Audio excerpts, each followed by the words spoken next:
Hey guys, this is Pawan and welcome back to my channel. This video is all about work-life balance. Through this video, I aim to share all the activities and things that I do to strike that balance, and maybe you can learn a thing or two. And before I start, in this video, I'm going to refer back to me being a healthcare worker, but this video is not just limited to healthcare workers. It's for anyone who is trying to strike that balance between their work and their life. So let's get right into it. So guys, I've been working as an RN for the last 5 or so years, and I can safely say that it is a stressful job, both mentally and physically, because you're constantly on the go and you're constantly trying to get better at things like time management, and you're learning as you go. You are on your feet all day as well.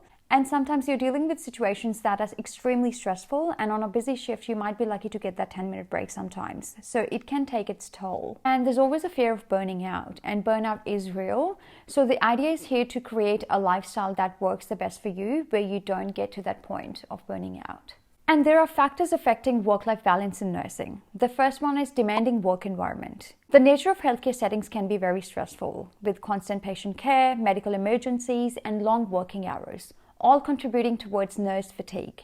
The second one is shift work. Most nurses work shift work because most healthcare facilities operate around the clock. So you'll be working a little bit of night shifts, morning shifts, afternoons, and some weekends as well, which can really disrupt your normal sleep patterns and can affect your social life as well. Thirdly, shortage of staff. Understaffing due to sick calls and other unforeseen circumstances can lead to increased workloads and stress, which makes it really difficult for nurses to maintain a balance. Now, here are some of the strategies that I employ to avoid that burnout. The first one is self-care.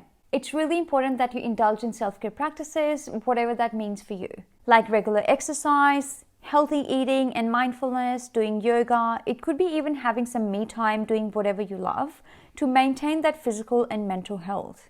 One of the ways that I like to chill on my day off is going for a walk. It could be as simple as this, and I just, put my joggers on, put my AirPods on, and listen to my favorite music and just go for a walk outdoors.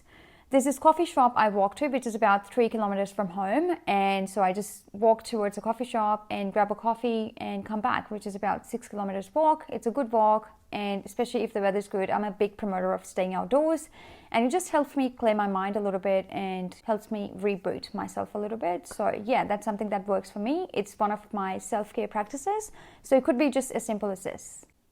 The second one is set boundaries.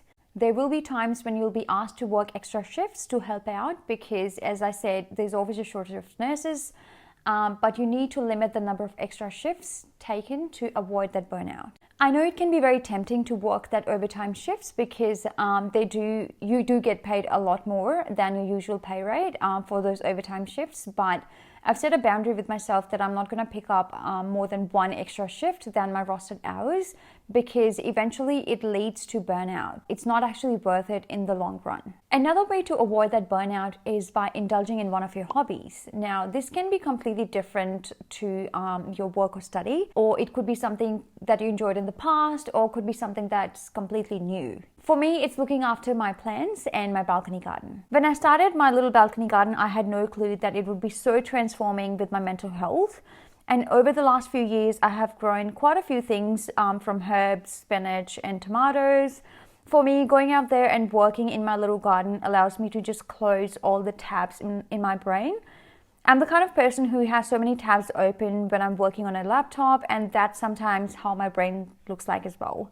So when I'm working on my plants, I can literally close all those tabs and I can just focus on one thing that's right in front of me, which is looking after my plants. So find a hobby that you really enjoy. Now, the next one is make plans. I know some of you might be thinking, oh, you want me to make more plans? I don't have time as is because I work as a full-timer.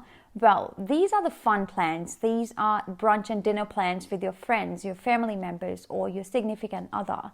And don't wait for the weekend, especially if you work in healthcare. You probably have to work some weekends, if not all. I myself work nearly every weekend, so it's impossible for me to make plans over the weekend.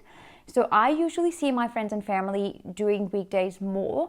And this gives you something to look forward to during the week as well, so you don't have to wait for the weekend. So making these fun plans that feed your heart and soul are really important. Number 5 is taking mini retirements. A few years ago, I used to have this idea in my head that I need to work really hard for next 20 to 30 years. And then when I finally retire after that, I'm going to use that time to, indulge in hobbies and things that I actually enjoy outside of work as well.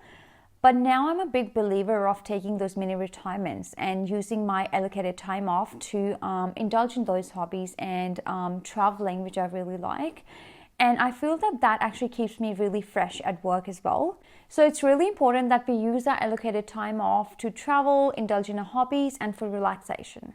So those are all the points that I wanted to share in this video with you guys. I hope you found this useful. Maybe there was a little bit of new information for you around the topic and some reinforcement on some of the things that you've been trying to do but haven't gotten around it. And trust me on this when I say that I'm not perfect at it either. We all have down times. It's a learning journey, but we all are trying to make the best out of it. So let me know what your thoughts are about the work-life balance in the comment section below, and I'll see you in the next video. Bye.